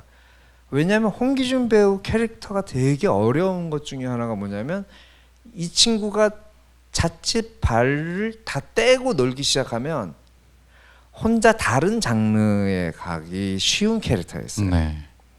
근데 홍기준 배우는 되게 유연하기 때문에 바닥을 대놓고도 허리를 이렇게 휘어가지고 고개를 할 수 있는 네. 그런 류의 배우예요. 그래서 단순히 호흡 가지고 장난치는 정도의 수준이 아니라 해석의 유연함으로 바람도 일으킬 수 있는 그런 배우라는 확신이 있었기 때문에 그 캐릭터를 제가 탁 맡겼을 때 한번 리허설 저랑 이렇게 연습을 보통 이제 대본을 가지고 프리프로덕션 때 전 모든 배우들하고 다 연습을 좀 미리 하는 편인데 홍기준 배우 때는 제가 하면서 계속 웃었던 기억만 나요. 깔깔대고 웃고 그래서 감독님 제가 어떻게 하면 될까요? 그래서 뭘 어떻게 그냥 하고 싶은 대로 하면 되겠다. 그래서 오늘 연습 끝 그리고 촬영장에서 봐요 그랬던 기억이 나요. 촬영장에서 딱 봤는데 홍기준 배우가 오면 신이 났어요. 항상 저는. 네. 왜냐하면 감독으로서는 또 이거 수류탄 하나 던질 수 있겠는데 하는 그런 배우였었으니까요. 네. 홍기준 배우는 저하고도 단편 작업 하나 하고 장편 영화에서도 크지 않은 역으로 약간 특별 출연 비슷하게 2번 작업을 했었는데 둘 다 저는 이제 방금 수류탄으로 사용을 하셨는데 저는 총알로 썼거든요. 그러니까 뭐냐면은 굉장히 비중이 많지 않지만 엄청난 연기력을 필요로 하는 역할로 2번을 써먹었던 그런 기억이 나는데 굉장히 세게 우아하게 쓰셨고 저는 굉장히 좀 저렴하게 써먹은 뭐 그런 케이스라고 볼 수 있을 것 같습니다. 자, 그리고 이 영화에서 가장 많은 분들이 기대하고 있는, 그러니까 이런 토크를 하면 이 이야기를 꼭 해주셨으면 하고 아마 바라고 있는 것이 브로맨스에 대한 이야기일 것 같아요. 사실 영화 보고 나서 경관의 피에 대해서 팬덤이 형성이 됐었는데 그 팬덤은 대부분 이 2명의 캐릭터, 그러니까 이제 이름들이 기억이 잘 안 나는 민재하고 강윤, 혹은 강윤과 민재. 이게 순서도 헷갈리면 안 되더라고요. 어쨌든 이 두 사람의 그런 어떤 브로맨스, 케미에 대한 이야기들이 굉장히 많았는데 노리고 연출을 하셨는지 아닌지도 궁금하긴 해요. 제가 미수 감독님하고 얘기할 때 사실은 되게 컨셉츄얼한 접근을 많이 했다고 아까 말씀드렸잖아요. 네. 사실은 저희가 커뮤니케이션하는 방법이 사실 이런 식으로부터 들어가기 시작하거든요. 그러면 이 둘의 관계에 대해서 저는 제가 느끼는 바를 미수 감독님한테 쭉 말씀드리면 한 그때 2주 정도 지나서 제가 이걸 받았어요. 이제 미술 레퍼런스를 쭉 받았는데 제가 말씀드린 걸 비주얼로 쫙 잡아온 거예요. 근데 저는 구체적으로 말씀을 드리지 않고 관계에 대한 이야기를 하고 감정에 대한 이야기를 쭉 드렸는데 미수 감독님이 그걸 강윤과 민재를 빛과 어둠으로 비주얼로 쫙 잡아온 거예요. 네. 그리고 그 경계에 대한 미술적인 제안을 쭉 해갖고 오셨었어요. 제가 그걸 받고서 거꾸로 다시 그 민재와 강윤의 관계에 대해서 다시 저는 또 들어갔던 것 같아요. 그러니까 이게 조금 이상적인 코워크였었던 것 같아요. 미수 감독님하고의 작업이. 그러니까 뭐냐면 제가 일방적으로 이런 게 좋겠어요라고 얘기하는 게 아니라 저는 구체적인 제안 하나도 한 게 거의 없었던 것 같아요. 그러니까 저는 강윤이가 이런 캐릭터고 민재가 이런 캐릭터인데 둘이 만났을 때 마음이 이럴 것 같고 저럴 것 같고 이런 이야기들을 어떤 미술 감독님 같은 경우 되게 힘들어했을 수 있죠. 왜 이렇게 뜬구름 잡는 소리를 저렇게 오랫동안 길게 아마 미술 감독님도 초반에 그러셨을 수 있는데 한참 얘기하고 나서 제가 딱 받았더니 제가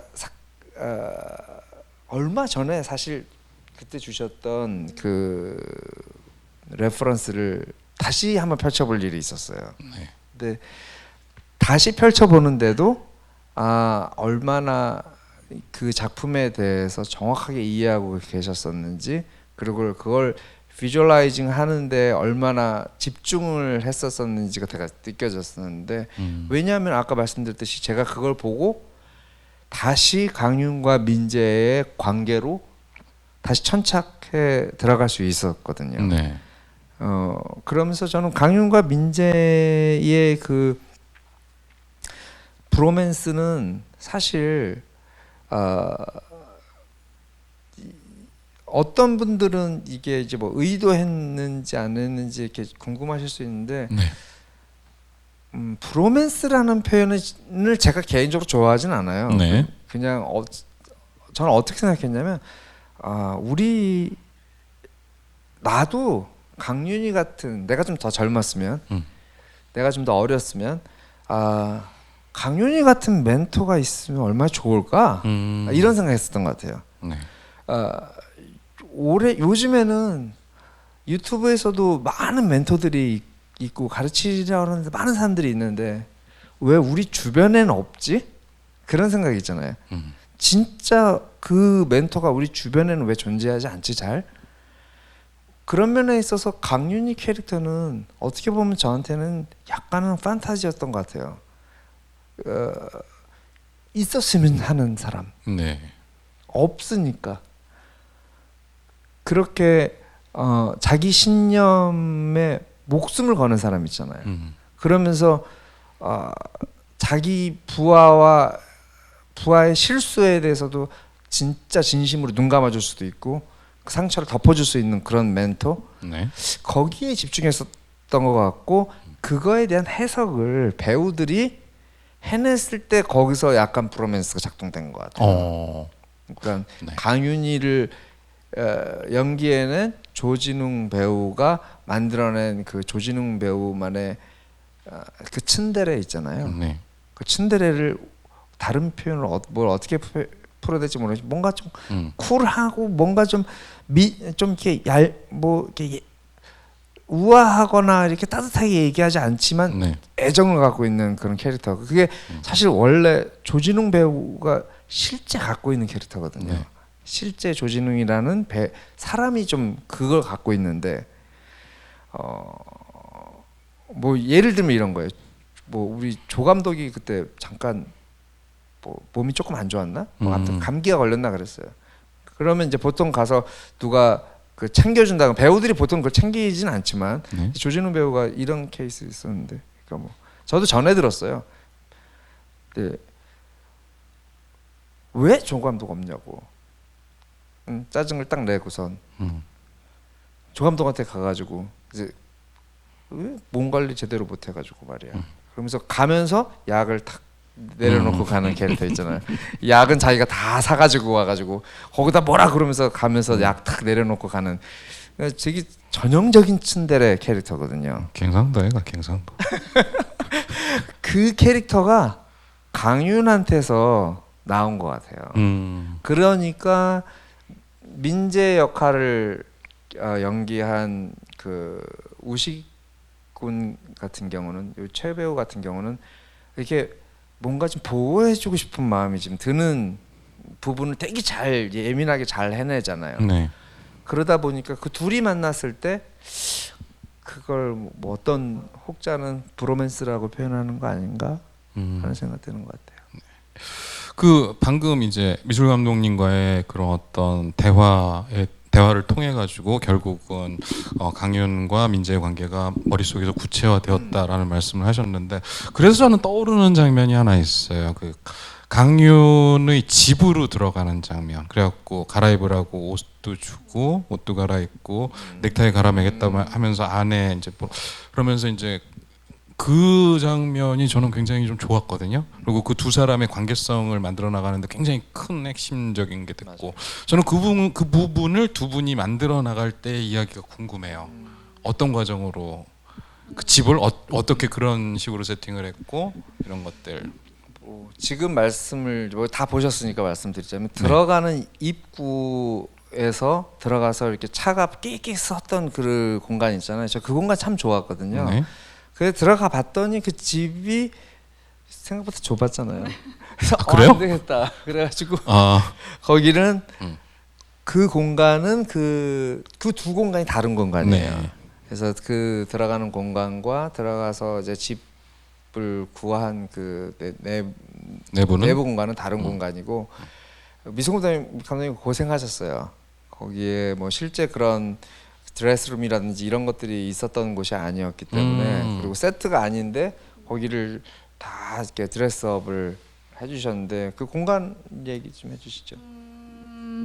일단은 어쨌든 저희가 세트로 만들어야 되는 부분이 있고 또 어떤 이유에서 이거를 로케이션에서 어떤 장소를 대여해서 촬영을 해야 되는 경우가 있는데 미술 감독으로서 세트를 좀 만들어서 좀 창의력 있게 이 영화의 동선에 맞게 좀 만들고자 하는 욕심이 사실 있는데 경관희피에서는 어쨌든 그렇게 하지 못하고 네. 강윤의 또 그 중요한 공간을 로케이션지를 대여해서 이제 촬영을 하게 되면서 제가 했었던 뭐 제가 꿈꿔왔던 뭐 벽지라던가 뭐 색감이라던가 이런 것들을 조금 다소 좀 놓치고 간 경우는 있어요. 네. 근데 그것을 조금 단점을 좀 장점으로 좀 바꿔야겠다. 그래서 차라리 강유는 자기가 이런 어떤 지금 뭐 부여와 그다음에 이런 어떤 그 자기 집과 뭐 되게 비싼 차와 뭐 이런 것들에 대해서는 사실은 큰 어떤 관심이 있는 사람이 아니잖아요. 자기 본업을 지금 일을 하고 있는 광수대 수장으로서 거기에 집중을 하다 보면 사실 집에 그렇게 큰 의미를 부여하고 집에 뭔가 이렇게 집중을 할 필요가 있을까? 그래서 사실 되게 많이 비워놓고 가는 게 맞겠다. 네. 그게 어쨌든 그래서 그 욕심을 저도 버렸고 그게 강윤의 캐릭터에 더 맞았다라고 생각을 해서 집을 굉장히 조금 외롭고 허하고 그런 마음 상태로 좀 만들었던 것 같아요. 그리고 그 등장 인물의 두 명의 어떤 그 동선 처리와 그 다음에 민재랑 강윤이가 이제 옷을 서로 같이 입고 거울에 비쳤을 때 약간 서로 형제 같은 뭐 혹은 뭐 쌍둥이처럼 서로 이렇게 서로의 모습들 아니면 강윤의 모습을 민재가 이렇게 닮아가는 그런 공간으로서의 그것만 잘 나오면 되겠다 싶어서 드레스룸에 신경을 좀 썼고 네. 그 다음에 두 사람의 의상, 그 다음에 톤, 그 다음에 너무나 강윤, 조진웅 선배님의 어떤 풍채가 너무 좋았기 때문에 네. 그 어떤 피지컬, 그 다음 핏 같은 것들이 너무 멋있으세요. 양복을 입으시면 그거를 또 민재가 좀 쫓아갔으면 좋겠어서 그런 어떤 의상 느낌들도 또 의상 실장님이랑 좀 얘기를 하면서 결국에는 서로 닮아가는 모습들도 포인트로 좀 들어가면 그래서 이제 또 브로맨스 이야기들도 나온 것 같고 그게 좀 비주얼적으로 도움이 됐으면 하면서 작업을 했던 것 같아요. 네. 맞아요. 제가 그 단어가 기억이 나요. 이제 아까 말씀했다시피 우리가 컨셉에서 말에서 그 미술을 찾아가는 방법을 썼는데 미술 감독님이 저한테 던졌던 말이 강윤의 집은 크되 외롭고 횡했으면 좋겠고 그게 박강윤의 내면에 더 가까울 것 같습니다라고 얘기하는데 네. 저 이제 감독으로서는 그런 피드백을 제일 많이 받게 되는 분이 미술 감독님인 것 같아요. 왜냐면 그런 식의 언어적 접근을 하는 포지션이 잘 없어요. 조 감독이 저한테 감독님이 좀 외로워야 되지 않겠습니까 이 방이? 라고 접근하진 않거든요. 네. 이제 되게 훨씬 더 분석적이고 어떻게 실행 가능할 것인가에 대한 접근을 한다 그러면 촬영 감독님도 사실 접근하는 방법이 언어에 저하고 많이 다 있지만 그래도 훨씬 더 구체적이고 물리적이고 좀 더 구조적이죠. 근데 이제 미술 감독님 같은 경우는 되게 제가 그거 맞아요. 그 느낌이에요. 그러면 횡한 거, 외로운 거 이게 어떤 톤으로 박강윤한테 가가지고 정확하게 이렇게 코팅했을 때 딱 맞을지에 대한 대안을 항상 주셨던 것 같아요. 그리고 그걸 촬영 감독님도 항상 같이 쉐어했었던 것 같아요. 네. 그 공간 좀 굉장히 인상 깊었는데 그 공간의 또 비밀에 대한 비밀이랄까? 두 사람이 어떻게 그걸 구성하게 되었는지에 대한 이야기들까지 살펴봤고요. 관객분들 질문을 좀 받아야 되니까 우리 감독님한테 드리는 질문은 마지막 질문이 제 마지막 질문 될 것 같은데 속편 의식하신 거예요? 마지막 결말? 왜냐하면은 원작 소설도 속편이 있어서. 네. 맞습니다. 이게 경관의 조건이라는 원작 소설이 네. 그 후속편이 있고 저희 영화는 사실은 경관의 피와 경관의 조건 두 개가 약간 믹스업돼 있는 느낌이라고 보시면 됐어요. 네. 근데 경관의 조건이라는 프로젝트는 사실 이제 가능하다면 언젠가 만나게 될 수 있지 않을까? 네. 왜냐하면 박강윤이라는 특히 캐릭터의 그 불안함, 네. 불안정함은 아마 관객들한테 그걸 기다리게 하는데 뭔가 원동력이 되지 않을까 하는 생각도 있기 때문에 네. 그렇습니다. 그렇죠. 연남회도 아직 안 끝난 이야기고. 네, 그러니까. 네. 저도 그럼 속편 나올 수 있도록 기다려 보겠습니다. 관객분들의 좀 질문을 받아보고 싶어요. 이럴 때는 꼭 스타트를 끊는 사람이 굉장히 뒤에 나오고 그럼 마무리를 할게요 하면 꼭 그 뒤에 손을 드는 분들이 있는데 그러지 마시고 빨리 스타트를 끊어줘. 네, 앞에 계신 분, 네, 마이크 좀 갖다 드려 주시고요.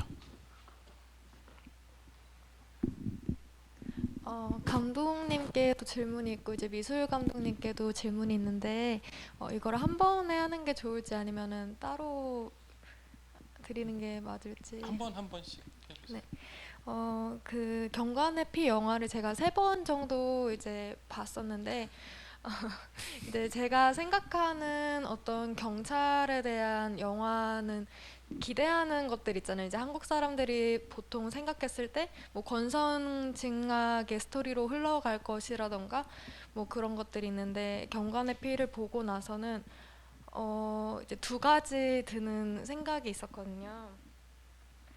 정의에 대한 이제 2시선에 대한 이야기라고 이제 저는 개인적으로 느꼈고 처음에 봤을 때는 차선에 대한 이야기인가라고 생각을 했는데 한 번 더 보고는 차악에 대한 이야기인가라는 생각 그런 어떤 물음도 다시 보게 됐고 사회적 유익과 어떤 직업 경찰이라는 직업의 소명 의식에 대한 그런 대립 관계에 대한 이야기인가 이제 이런 생각도 하게 됐는데 이 영화 자체를 관통하는 어떤 주제 의식이나 또 관객으로서 느꼈으면 하는 그런 지점이 이제 감독님께 있는지 한번 질문을 드려보고 싶습니다.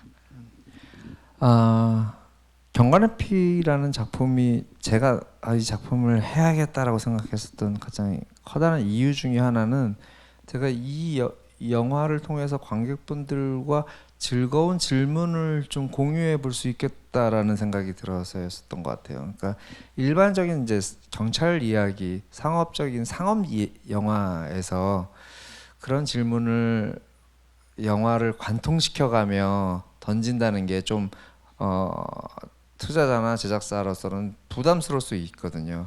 근데 이 이야기는 자체가 가지고 있는 틀 자체가 정의에 관한 질문에서 비롯되어 있는 작품이기 때문에 저한테도 더 매력적이었던 것 같고 저는 그거를 좀 모양을 가다듬어서 원래 활 같은 화살처럼 생긴 모양이었는데 저는 그걸 좀 가다듬어서 창 같은 모양으로 좀 바꿨던 것 같아요. 그래서 그걸 관객들한테 생각해 볼 수 있는 여지를 열어놓고 던졌던 것 같고 그 질문은 차악인지 차선인지 혹은 현실적 정의의 바운더리일지 뭐 여러 가지 질문이 좀 복합적이긴 한데 저는 이거였었던 것 같아요. 결국은 우리가 저런 사람이 있었으면 하는데 그럼 나는 지금 어디서 있지? 라는 질문을 한번 던졌으면 했던 것 같아요. 네, 감사합니다. 미술 감독님. 네, 그리고 미술 감독님께 제가 미술을 전공해서 이제 영화를 볼 때 미장센이나 비주얼적인 요소를 좀 많이 지켜보는 편인데 감독님 전 작품들도 다 봤었거든요. 그 전에 오늘 말씀해주신 답변 듣기 전에도 감독님께서 하시는 어떤 미장센의 효과들이 보는 사람들로 하여금 그 영화 안에서 펼쳐지는 다른 세계를 관망하는 느낌보다는 이제 그 현실을 좀 공유한다라는 느낌이 많이 들게 표현을 해주신다라는 느낌을 많이 받았었는데 그 경관의 피에서 그 미술 감독으로서 가장 중점을 둔 어떤 포인트 같은 거가 있었는지 좀 궁금했습니다. 그 비슷한 얘기인 것 같아요. 감독님이랑 저랑 어쨌든 이 미술을 해 나감에 있어서 저는 제가 그 경관의 피 이미지 그 1차 PT 이미지의 겉표지가 있는데 경계에 서 있는 사람들이 그러니까 그림자 안에 있는가 그림자 바깥에 있는가에 대한 그런 이미지를 중심으로 펼쳐 나갔었던 것 같거든요.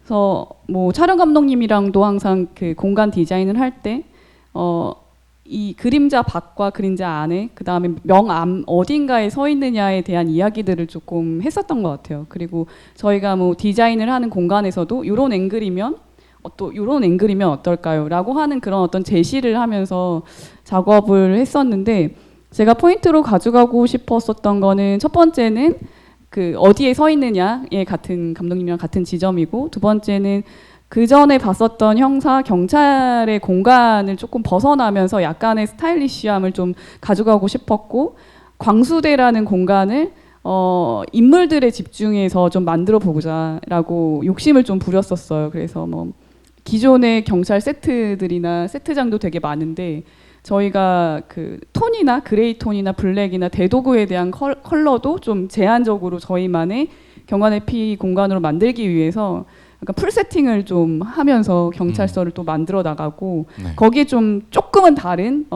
경관의 피만의 형사과 방수대를 좀 만들고 싶었고요.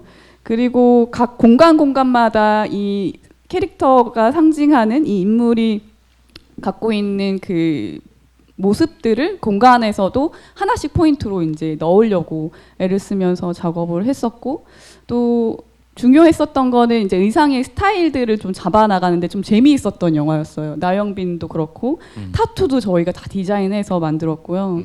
그래서 그런 부분들 캐릭터, 공간, 그다음에 주제 이런 것들을 조금은 기존의 경찰들 이야기보다 다르게 접근을 조금 해보자라는 어떤 목표를 가지고 미술을 했습니다. 감사합니다. 아주 좋은 질문 주셨고 아주 좋은 대답 들은 것 같아요.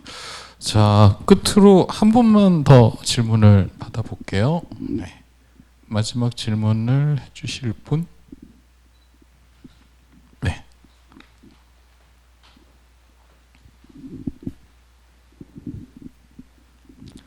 일단 감독님 작품 재밌게 잘 봤습니다. 감사합니다. 네, 경관 피 작품이 재밌게 잘 나왔던 이유가 지금 말을 들어보니까 그 두 감독님께서 엄청 특별한 소통을 하신 것 같아서 혹시 그 감독님께서 소통을 할 때 가장 중요시 여기시는 게 뭐가 있는지 여쭤보고 싶습니다. 두 감독님 다. 좀 어려운 질문이긴 한데 사실 어떻게 보면 되게 분명한 질문인 것 같아요. 저도 분명하게 대답할 수 있을 것 같아요. 뭐냐면 아까 전에 얘기를 했던 것 같아요. 어떻게 보면 제가 미수 감독님한테 우리가 이제 같이 작품에 대해서 얘기를 할 때, 혹은 제가 배우하고 얘기할 때, 제가 보고 있는 그 작품을 보면서 얘기를 하거든요. 그러니까 제가 정확하게 보면서 얘기를 할 때 미수 감독님도 점점점 더 정확하게 보면서 저한테 얘기를 하셨던 것 같아요. 그러다가 둘 다 서로의 영화를 얘기하면서 보고 있는 거죠. 교차하면서 서로. 그 일종의 어떤 커뮤니케이션 방법인데, 누가 만약에 저한테 감독으로서 어떤 게 제일 멋진 일인가요? 라고 질문을 누군가 저한테 한다면 감독으로서 그런 커뮤니케이션을 돈을 받는 일에서 나의 메인 잡에서 할 수 있다는 거 있죠. 그게 가장 멋있는 일이지 않나 생각합니다. 저는 일단은 이규만 감독님은 굉장히 자상하세요. 네. 다정다감하시고 그래서 얘기하고 수다 떠는 일이 너무 즐거웠어요. 일단 제일 편하고 제 마음이 그러니까 그게 저는 가장 중요하다고 생각하거든요. 그래서 제가 많은 감독님들을 만났을 때 조금 제가 불편하거나 약간 조금 건의적이거나 혹은 좀 이렇게 대하기가 힘들면 제가 마음을 열어놓고 대화를 하기가 쉽지 않거든요. 이거는 근데 비단 뭐 감독들의 의사소통뿐 아니라 우리가 살아가면서 누구나 다 상대방을 설득시키기도 하고 또 내가 설득당하기도 하고 어떻게 보면은 이야기해야 되는 부분들이 너무 많잖아요.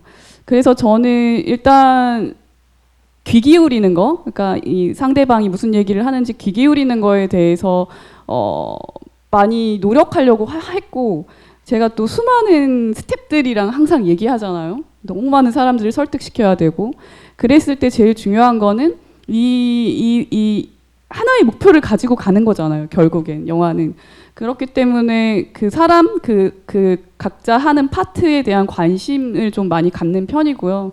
제가 또 사람도 되게 좋아하고 그러면서 이야기 나누는 것들에 그러면 아까 말씀하신 거랑 비슷할 거예요. 이러면서 제 직업을 이렇게 갖고 있는 거에 대해서 너무 좋은 직업이다라고 늘 생각하고 있고요. 예, 늘 항상 사람들이랑 얘기하는 거에 익숙해져 있기 때문에 그게 소통의 방법이고 이규만 감독님과는 너무 부드럽게 대화를 할 수 있어서 좋았다.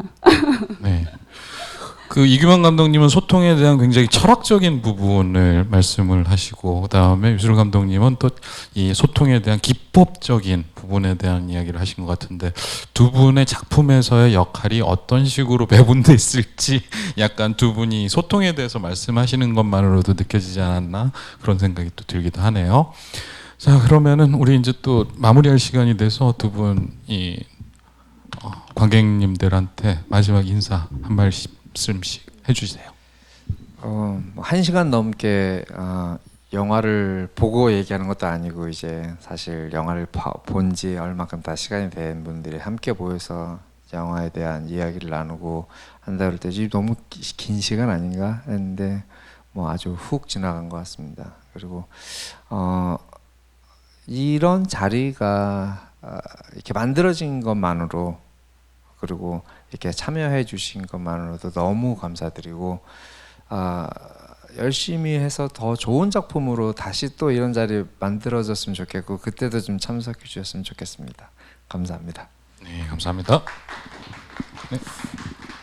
저는 경관의 피를 촬영을 한 지 되게 오래된 코로나로 인해서 개봉이 늦어짐에 대해서 굉장히 조바심을 내고 빨리 나와야 되는데 이런 어떤 같은 마음이었을 텐데 지금도 아직 미개봉한 영화들이 너무 많고 저는 정말 운 좋게 이렇게 관객들하고 만날 수 있게 결과물을 이렇게 낼 수 있었던 것만으로도 우리에게 지금 이렇게 행운인가? 이런 생각도 들어요. 너무 지금 개봉 못한 작품들도 많고 상황이 힘들어짐에 따라서 그래서 이런 자리에 너무 시간을 내주셔서 오신 여러분들의 에너지를 또 받아야 되지 않을까라는 생각도 들고 저는 제 일에서 제 본업에서 영화든 또 드라마든 최선을 다하고 지내고 있겠습니다. 그리고 또다시 만났으면 좋겠습니다. 감사합니다. 네, 감사합니다. 우리 이규만 감독님하고 이 최경선 미술 감독님 두 분의 이야기를 저는 진행자로 나와서 들었는데 저 다음 영화 잘 찍을 수 있을 것 같아요. 굉장히 과외 공부한 것 같은 그런 느낌 받았습니다. 오늘 두 분 이규만 감독님 그리고 최경선 미술 감독님 감사드립니다. 감사합니다. 네. 감사합니다. 자, 내일 이 자리에서 또 12시 30분에 감감무 진행되거든요. 유체 이달자 프로그램에 윤재근 감독 게스트로 나오시고 강윤성 감독이 모더레이터로 등장하고 박용우 배우도 초청 게스트로 함께합니다. 그래서 많은 관심 부탁드리겠습니다.